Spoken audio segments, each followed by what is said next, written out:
Hello, and welcome to Vlogmas day 8. So I am actually currently in the, okay, so first of all, like every once in a while for some reason, I just sleep in until 11:30 and somebody, she knows who she is, you know who you are, I love you, but you abandoned me today. Anyway, I usually get up around 8 or 9-ish.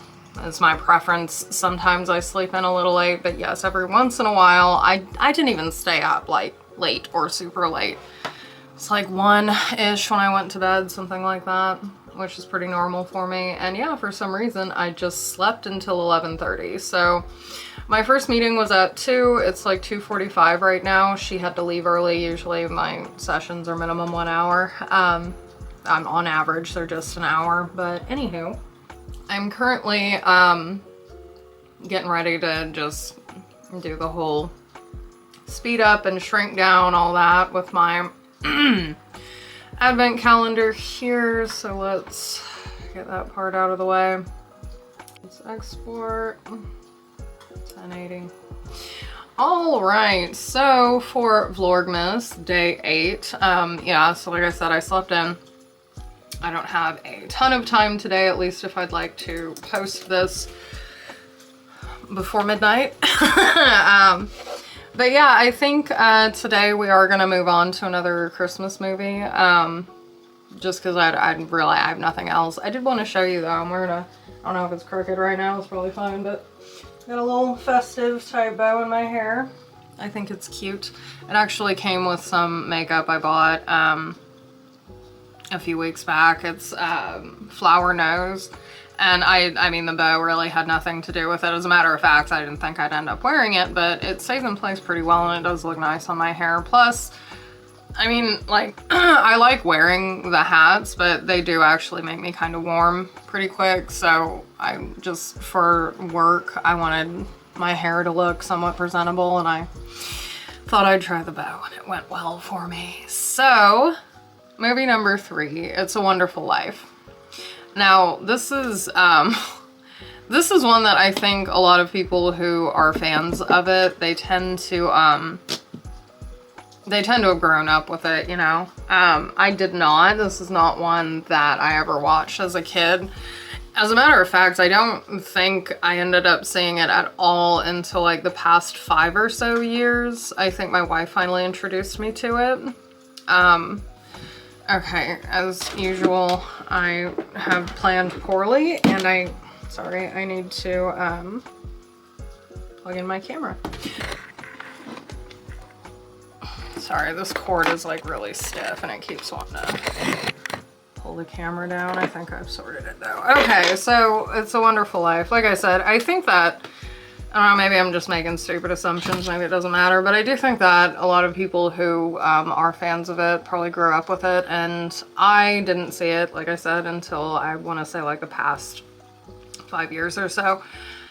And I think part of the reason I wouldn't have seen it as a kid, I mean, for one, like, maybe my parents just were not particular fans themselves or something like that, I don't know. But I don't remember them introducing it to me or ever mentioning it necessarily. But I do know that, like, when I was younger, just weirdly, kind of on principle, I didn't like black and white stuff. I didn't like older, like the old Star Trek movies, well, I guess, but mainly the Star Trek original series. And growing up, I guess, you know, I wasn't as much into the sci-fi stuff as I usually was with, fantasy mainly, but I just, yeah, there was something I just whenever my parents were watching Star Trek, regardless of what series, what generation they were watching, I think they were usually on the Next Generation, I want to say, whatever.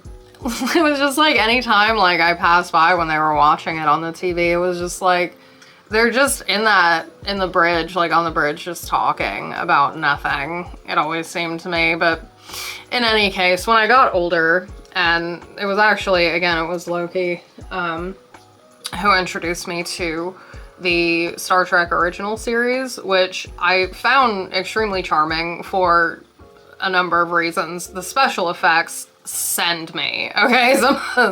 Like there's this one episode where this dude, I don't remember very much about the episode. They were shooting in some kind of like rocky, like big rocky deserty location, and this guy, I guess, was a resident of this planet, the only resident perhaps. And it was just like, so part of his costume was this stringy ass beard, and there's no doubt at all. I know I'm supposed to be talking about It's a Wonderful Life, and I'm sitting here talking about this, but it doesn't matter. And anyway, yeah, it's just like at different point, like there's no, what is it, consistency, because he'll go from one scene where it's pretty straggly, and then in the next scene, it's fuller. Like... I loved it. And I mean, the thing is, like, it's not like I just watched Star Trek because the bad, you know, or just whatever they had to work with effects just make me laugh. That's not the only reason. I find the stories very charming. I love the characters. I absolutely love Uhura. Like, she is so good. I love Uhura.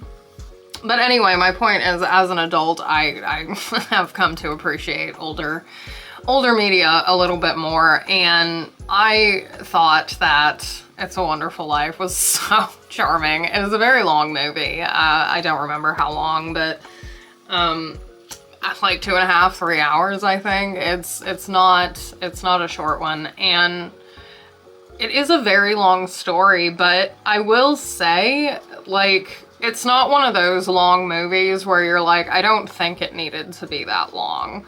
Because there's this whole part of the story where you get to know the main character, who I can't believe I know the actor is Jimmy Stewart, and I just can't for the life of me think of his damn name in that movie.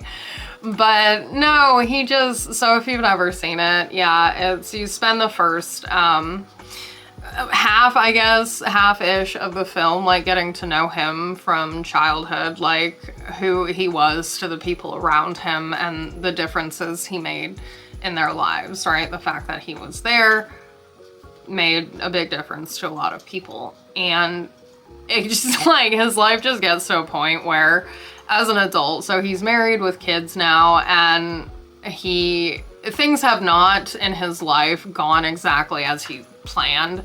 He had all these plans for travel and this and that, but he kept putting those things off to help his family, his town, you know, the I guess clientele of his father's bank. And when his dad passed, he did, even though it wasn't what he wanted to do, he did take over the bank, because there were a lot of people who had, you know, like house loans and things like that through them, their savings and things, you know, and he didn't want to abandon them. So yeah, in any case, we're kind of watching this from the perspective of, I guess, celestial divine beings. There is, what is his name? Is it Francis? I don't know. I've totally forgotten all of these names. I feel like such a jackass, but he gets assigned a guardian angel because he gets it in his head as, like, issues with his business and his home and just everything. Like I said, he just kind of comes to a point around the holidays where, like, so many huge things have gone wrong, and he doesn't see a way out, and he is concerned about his family and knows that his life insurance would take care of them and would make it so that they wouldn't have to deal with the fallout that he was pretty sure was coming, which, fair. Like, I think he was even facing jail time over an absolute mistake. Like, you see what happens. It is a completely honest mistake. It's not anything actually shady. So he goes to a bridge and he thinks about going for one last dive, if you catch my drift. And he's sitting there thinking about it, and like I said, we're you know, the narrator, the point of view is kind of from these guardian angels who are talking about him and saying like he needs somebody, he needs some help. I don't think he understands like how important he is. And so they send the guardian angel, whose name may or may not be Francis. I'm pretty sure it isn't. I think it's something maybe similar, but anyway, guardian angel, he shows up, but what he does, instead of just going up to whoever Jimmy Stewart is in this movie, to try and talk him out of going for a swim in the middle of winter off the bridge, instead of doing that, the guardian angel just kind of looks over at him, you know, like he's not at a point where they would like interact necessarily. So anywho, his guardian angel just hops off the bridge himself. And so instead of jumping to, you know, Jimmy Stewart's character jumps in to save him. And then the next thing you know, they, you know, I think somebody like helps them both out. I mean, he did save the angel boy or whatever, and they get him, there's somebody at the bridge, right? Like somebody, I guess, has to be there watching, because it's one of those pretty big ones. It's metal. It might, I don't know, for all I know, it folds up for boats to go under. I really don't know. But somebody is in some little watch office and, you know, brings them in, he's talking to them, and Jimmy Stewart's like, well, I mean, he just jumped, I don't know why, so I jumped in after him, you know, and they're just talking, and the angel is very matter-of-fact about who he is, you know, and they're just like, I don't know, he's crazy, I don't know him, I saw him jump, and so I jumped in to save him, because he didn't look like he could swim, which I think was also a thing, like, the angel knew he couldn't swim, and he was like, yeah, whatever. And then, yeah, just from there, like, they get to talking, and, of course, Jimmy Stewart still doesn't believe him. like, you're crazy, man. Like, you're not an angel. But whatever, you seem like, you know, somebody's got to take care of you, so he's going around with him, and, you know, of course, the angel is trying to get Jimmy to talk to him, and, again, Jimmy is not the character's name. I just can't remember it, but, so Jimmy's like, you know, he does eventually end up kind of talking about his situation, and the angel is just like, all right, so what, you wish you were never born? You want to see what would happen if you had never been around? And so just, okay, you never existed, nobody knows who you are. And it's not like he now goes through the town as a ghost. He's still just a guy, him and the angel both, but nobody's ever met him, and things are different because of that. Like, all of the people who are able to get loans from him for their homes and stuff like that, like, most of them are in rough shape. His wife, the wife's story was a little bit hilarious, because it was like, the worst possible outcome for her was to end up as a, like, spinster librarian at the age of 26. I forgot about that. That was so good. And that was really, like, I think what did it for him, like, was that. But no, I mean, he got to see, like, I think his brother would have died in childhood as well, because Jimmy saved his life once. I mean, there was just so much stuff. Like, yeah, when he was working as, like, an adolescent for a pharmacist, like, the pharmacist, his son had been in war and had been, you know, lost his life in war. And so obviously the pharmacist, having recently found this out, was distraught, and he made a mistake on an order and almost poisoned somebody. And Jimmy, as a kid, had noticed it and was like, dude, you can't give him that, you put the wrong stuff in there. Like, and I think he was, yeah, like, as an adult now with the angel in the timeline where Jimmy didn't exist, that guy is just like a sad homeless drunk. Like, it's a real bummer. But yeah, so in the end, what does happen, so Jimmy sees now, he's like, you know what, I got a lot to be grateful for at the end of the day. He really gets his mind changed, and, you know, is able to unwish things, I guess, because, I mean, like, the whole point of it was just to show him, like, that whole deal with the angel. The only reason he showed him was just because he's like, I don't know how else to explain to you that you are important if you're feeling like you're not, you know? And yeah, it convinced him. And so at the end, even though he knows, like, I'm probably gonna get arrested over this thing, whatever, I'm alive and I have my lovely wife and my beautiful children, and we can figure it out. We'll figure it out. And what happens in the end is everybody hears about this. They're like, they're sending him to jail. I don't think so. What does he need? And they, you know, they find out about the money that went missing, which was real heinous. You come to find out, like, it was a mistake and then it became a crime by a third party who didn't have anything to do with his company. So again, as far as Jimmy and his company was concerned, his bank, there was nothing shady going on. But yeah, like so many of the people who were clientele, who were friends of his, whom he had helped so much, they came and they donated money so that he could balance his books and, you know, not be arrested, because that was the ultimate thing. Like, because that money was gone but had been submitted or something as money that was there when people came to check in on it, however that works. I obviously am not real clear on those details, but yeah.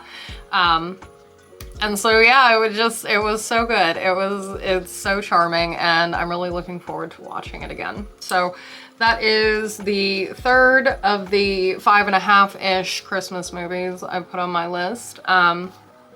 I don't know how awesome this is for Vlogmas, but I don't care. I like talking about it, and I really didn't have anything else, you know, to add for today's advent calendar build. So yeah, I am getting a little frustrated with the missing pieces, but I'm just trying to be creative with like the extra ones I have. And it's not like, I mean, as far as like today's box went, there wasn't anything missing from it, but because I'm adding each thing to the larger structure, if pieces were missing from other parts where I have gaps and spaces, like, I just have to get creative with trying to fill things in to make other stuff fit. So I think it'll be all right in the end. At least I really hope so, because this is really cute. And I mean, I would hate to get like a lot of the way through it and then just find out that most of it's just not gonna come together. So I don't know.